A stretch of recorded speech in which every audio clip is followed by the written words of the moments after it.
गोवा का मडगांव इलाका, जिसकी निगहबानी खुद विशाल समंदर करता है, आज आधी रात को समंदर की लहरों की आवाज इस खामोश रात को और रहस्यमयी बना रही थी। समंदर के किनारे से थोड़ा हटकर एक पुराना लाइट हाउस अंधेरे में चुपचाप खड़ा था। उसी किनारे दो लोग एक पुरानी टूटी हुई नाव के पास बैठकर फेनी पी रहे थे।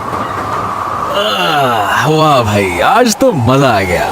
रात में अपना ये शांत समंदर कितना अच्छा लगता है। नहीं? हाँ भाई, ये तो है। दुनिया में इससे अच्छा नजारा कुछ हो ही नहीं सकता।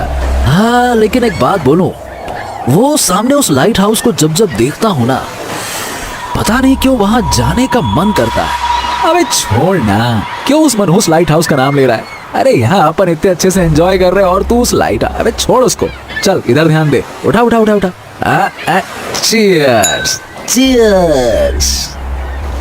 दोनों रात में फेनी का मजा ले रहे थे और अब तक सब कुछ ठीक ही चल रहा था कि अचानक से हवा की रफ्तार तेज होने लगी और लहरें जोरों से उछाल मारने लगी और कुछ ही सेकंड्स में हवा आंधी में बदल गई। अरे भाई, ये क्या हो गया? अचानक से ये आंधी कैसे आ गई? अरे बोला था ना मनहूस कि उस लाइट हाउस का नाम ना ले, देखा तूने? ओहो! आंधी ने देखते ही देखते भयानक रूप ले लिया। समंदर ऐसे हिल रहा था मानो बहुत बड़ा भूकंप आ गया हो। दोनों ही घबराकर वहां से उठ गए। अबे जल्दी चल, जल्दी निकल यहाँ से।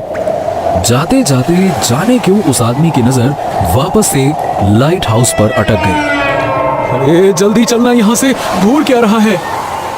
अरे इस आंधी में कहाँ जाएंगे? कुछ नजर भी नहीं आ रहा है। चल उस लाइट हाउस में चलते हैं, जब आंधी रुकेगी तो चले आएंगे। अबे पागल वागल हो गया है क्या? जानता नहीं कि कितनी खतरनाक जगह है वो? सुनी नहीं है क्या इसकी कहानियाँ? अरे छोड़ ना, गांव वाले कुछ ना कुछ कहानियां बना ही देते हैं। मैं नहीं मानता उन कहानियों को, मैंने अपनी आंखों से थोड़ी ना देखा है। अरे भाई, तेरे को जाना है तू जा, मैं तो यहाँ से निकल रहा हूँ। हाँ हाँ ठीक है, जा। तेरी भी सोच ना गाँव वालों की तरह गवार ही रह जाएगी। गवार कहीं का। मैं तो जा रहा हूँ लाइट हाउस में, और मैं तुझे कल मिलूंगा और बताऊंगा कि अंदर कुछ भी नहीं है, देखना। ये कहते हुए वो लाइट हाउस के अंदर चला गया। दूसरी ओर उसका दोस्त वहां से जाने के बजाय वहीं एक बड़े से पत्थर के पीछे छुप गया। जाने क्यों उसे ऐसा लग रहा था कि कुछ बड़ी अनहोनी होने वाली है। वो टकटकी लगाकर लाइट हाउस को देखता रहा। अचानक से लाइट हाउस के सबसे ऊपर वाले कमरे में रोशनी जली और ठीक उसी वक्त रहस्यमय तरीके से आंधी अपने आप रुक गई। समंदर की लहरें फिर से शांत हो गईं और चारों तरफ वापस से खामोशी छा गई। और तभी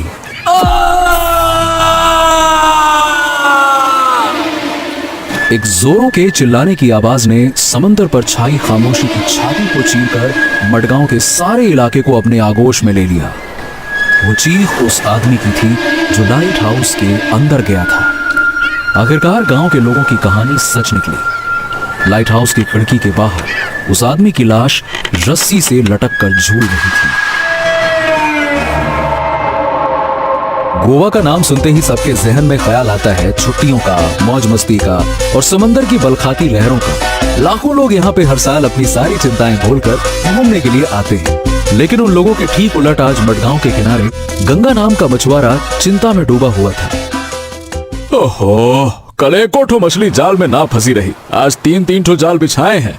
अब आज मुझे निराश मत करना समंदर भैया। ये कहते हुए गंगा ने पहला जाल धीरे धीरे अपनी ओर खींचा। आसपास के बाकी मछुआरे गंगा के जाल को बड़े ध्यान से देख रहे थे। एक पल के लिए उसे लगा कि जाल में कुछ है, मगर ये क्या? जाल के अंदर से निकला एक नारियल। सारे मछुआरे जोर जोर से हंसने लगे और एक ने कहा, अरे गंगा भैया, क्या बात है, आप तो कमाल के जादूगर निकले। समंदर के अंदर से नारियल निकाल लिया। चलो भैया, कोनो बात नहीं, आज गंगा भैया चखने में मछली की जगह नारियल की चटनी ले लेंगे। ए समंदर भैया, इज्जत पर नारियल पानी काहे फेंक रहे हो? थोड़ा तो रहम करो। चलो अब दूसरा जाल खींचता हूँ, इस बार लाज रख लेना। हाँ चलो। गंगा ने एक बार फिर से दूसरा जाल खींचा। उसने अपना हाथ जाल के अंदर डाला, अंदर कुछ तो है। गंगा ने उसे बाहर निकाला और उसकी फूटी किस्मत जाल के अंदर से निकला एक टूटा हुआ चप्पल। अरे ये क्या है गंगा भैया, जाल से चप्पल, वो भी एक ठो। और वो भी टूटी हुई। ए चुप करो, अपना काम से काम रखो। ए ससुरा, तुम लोग जैसे रोज रोज शाह का भेल पकड़ते हो क्या? अरे हो जाता है कभी कभी, कोनो बड़ी बात थोड़ी ना है। काम करो, चलो अपना अपना चलो। ए गंगा भैया को गुस्सा आ गया। हाँ हाँ चुप रहो, वरना चप्पल फेंक के मारेंगे, वो भी टूटी वाली। अरे बस बहुत हो गया, इस बार तो पक्का कोनो न कोनो मछली फंसेगी। अरे इतनी बुरी किस्मत तो उस टूटी चप्पल की भी नहीं होगी। गंगा ने अपना तीसरा और आखिरी जाल खींचा। अचानक से जाल के अंदर कुछ हरकत हुई। गंगा की आंखों में उम्मीद की लहरें उठने लगीं। बाकी लोग भी उसे टकटकी लगाकर देखने लगे। गंगा ने जाल के अंदर से उस चीज को तुरंत निकाला। वो कोई मछली नहीं बल्कि ड्रम पकड़े हुए बंदर का एक खिलौना था। गंगा को अपनी फूटी किस्मत पर यकीन ही नहीं हो रहा था। वो अपने भाग्य को कोसने ही वाला था कि खिलौने का ड्रम अपने आप बजने लगा। गंगा के मुंह से डर के मारे चीख निकल गई और खिलौना फिर से समंदर में गिर गया। अब बताओ भला, एक जमाना था जब इस गंगा का बाप जमुना अपनी बहादुरी के लिए मडगांव में मशहूर था और उसका बेटा निकला ऐसा डरपोक। गंगा ने मछुआरों की बातें सुन ली। उसे गुस्सा तो जरूर आया, लेकिन उसने चुप रहना ही बेहतर समझा। वो चुपचाप अपने सारे खाली जाल समेटकर जाने लगा कि तभी उसकी नजर पास में रखे मछुआरों की टोकरी पर पड़ी। ताजा मछलियां चमक रही थीं। गंगा ने इधर उधर देखा और फुर्ती से 3-4 मछलियां टोकरी से चुराकर चुपचाप निकल गया। हाय रे हाय, क्या पता ये किसकी पनौती लग गई है हमको। कहीं अपनी ही पनौती तो नहीं लग गई। ए भैया, एक बोतल फेरी तो देना। अरे ये क्या है गंगा? ये मछली इस बाटली से ज्यादा महंगी है, रख ले। पिछले 30 सालों से गंगा की यही दिनचर्या है। सुबह मछली पकड़ना, दोपहर में खाना बनाना और फिर फेनी पी के फेनी के नशे में धुत होकर सो जाना। दरअसल आज से 30 साल पहले गंगा की मां के मौत के बाद उसके पिता जमुना बनारस से मडगांव आकर बस गए। उस वक्त गंगा की उम्र सिर्फ 15 साल की थी। शुरू में जमुना बाकी मछुआरों की तरह मछलियां ही पकड़ता था और समंदर से जैसे उसकी यारी हो गई थी। वो लहरों से ऐसे खेलता जैसे कोई बच्चा खिलौनों से खेलता रहा हो। सारे मडगांव में उसकी बहादुरी मशहूर थी। फिर एक दिन पता नहीं कहां से उसे पता चला कि लाइट हाउस में सिक्योरिटी गार्ड की जगह खाली है, पर वहां कोई आने को तैयार नहीं था। लोग कहते थे कि वहां किसी प्रेत का वास है। वहां अगर रात को कोई भी भूले भटके भी गलती से चला जाता तो अगली सुबह उसकी लाश उसके सबसे ऊपरी कमरे की खिड़की से बाहर की ओर लटकी हुई मिलती। इसीलिए गांव के लोग उस लाइट हाउस की ओर देखना तक नहीं चाहते थे। उसके बारे में बात करना तो बहुत दूर की बात थी। कई सालों बाद अचानक से सरकार ने उस लाइट हाउस को फिर से शुरू करना चाहा, मगर किसी की हिम्मत नहीं हुई उस लाइट हाउस में नौकरी करने की। अपने बेटे गंगा के भविष्य को देखते हुए जमुना ने यह तय किया कि ज्यादा पैसे कमाने के लिए वो रात में गार्ड की नौकरी कर लेगा, और उसने यही किया। कुछ दिन तक तो सब कुछ ठीक ठाक चलता रहा और फिर गंगा के जीवन में आती है वो काली रात जिससे वो कभी उबर नहीं पाया। बाबा, आज तूफान कुछ ज्यादा ही तेज नहीं है?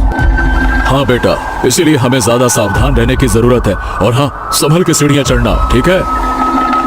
जैसे ही उन दोनों ने अपने कदम आगे बढ़ाए, अचानक से चमगादड़ों का एक झुंड ठीक उनके सर के ऊपर से गुजरा। अरे हो ये का, अचानक से इतने सारे चमगादड़ कहां से आ गए? ठीक है, आराम से आराम से। दोनों लाइट हाउस के ऊपर वाले कमरे पर पहुंचे। जमुना ने लालटेन की ओर देखा। हाँ, अब जल्दी से लालटेन में तेल डाल दूं ताकि यहाँ से गुजरने वाले जहाजों को लाइट हाउस दिख जाए और उन्हें दिशा का सही अंदाज मिल जाए। चल भैया। जमुना ने लालटेन के अंदर तेल डाला और रोशनी कर दी। कमरे में उजाला फैल गया।